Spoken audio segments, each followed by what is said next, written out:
Hey folks, welcome back to my channel, and today we're going to get started on fin number 4. Now normally we would start with fin number 1, however, because this album, the way it's set up, I'm going to start with the back so that we can just start adding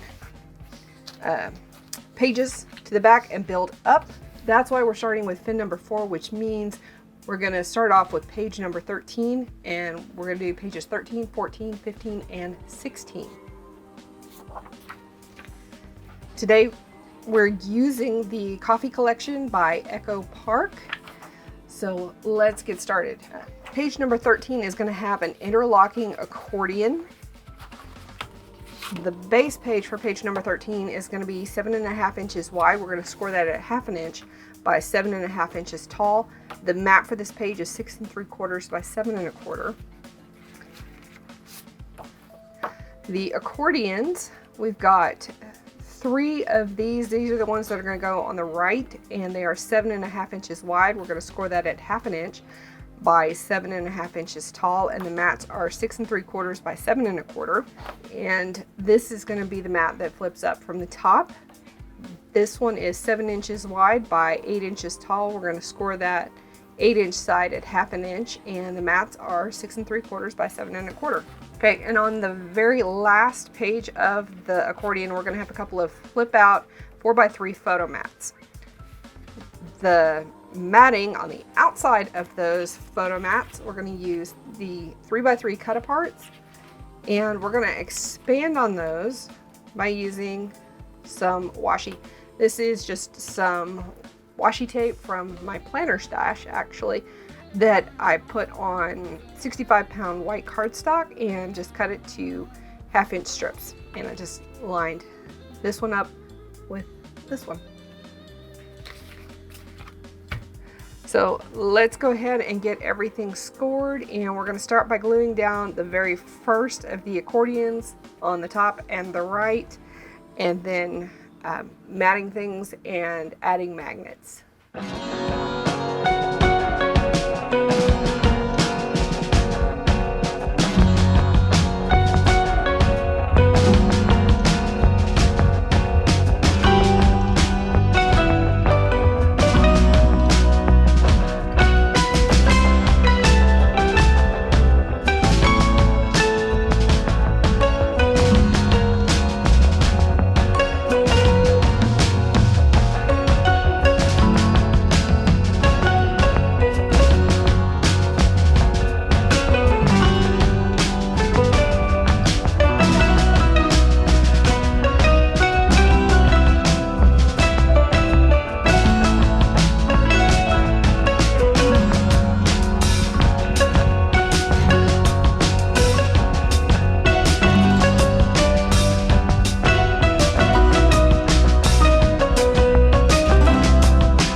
that didn't go down as straight as I expected it to, but it's okay. It's a little off kilter. Well, actually, yeah, it's a little off kilter there. But what can you do? So we're going to do the two interior pages, pages 14 and 15. The base for page 15 is 7.5 by 7.5, and we're going to score one of those 7.5 inch sides at 1/2 inch. And the mats for these two pages are 6 3/4 by 7 1/4. And we're going to put down two 3x4 photo mats. The solid cardstock here is 4 1/4 by 3 1/4. And the white cardstock is 3x4.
About to get started on page 16, but before we get started on that, it's got a shaker element on it that I didn't put together as part of the embellishment video, so I want to get the shaker element completed first.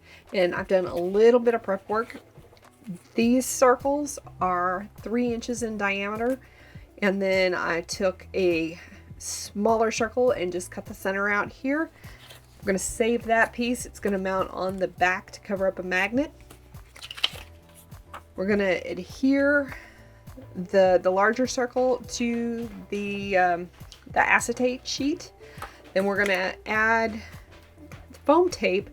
And I found with foam tape that it's easier to get it to go in a circle if you cut it really thin, and also cut into it. You'll see in the video how to do that. And then we're going to go over it with the, what is this? Powder tool by EK Tools. And this helps remove adhesive residue, and it helps prevent the shaker elements from sticking. It's also really good to remove static when you're doing embossing, heat embossing. So let's go ahead and get this assembled, and then we'll go over the measurements and the cuts and the scores for page 16.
the base of page 16, we've got a mat. The mat should be 6 3/4 by 7 1/4. Yep.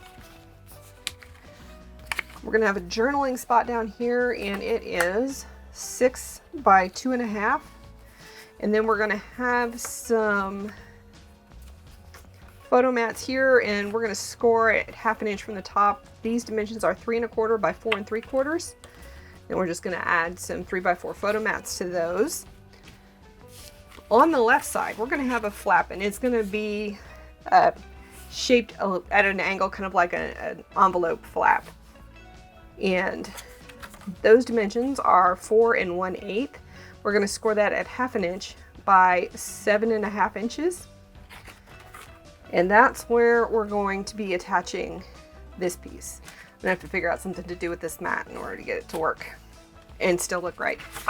These are the mats for this, and I'm probably going to end up trimming them down because they are at 4 1/2 by 7 1/4. But I'm gonna have to break out the craft knife to get this matted the way that I want it. And we'll be matting this inside and out. And there will be a magnet here and at least one, possibly 2 magnets on the left flap. Or right flap. Yeah, right flap. This, by the way, this is 110-pound cardstock, so is this. And the dimensions here are 11 inches by 7 1/2. On the 11-inch side, we're gonna score it at 1/2 inch and 6 1/2 inches. And the mats for this page, the first mat is 5 3/4 by 7 1/4. And we've also got a 5 by 7 photo mat that we're going to put on here. We've got 2 of those. One's going to go on the inside, one on the outside.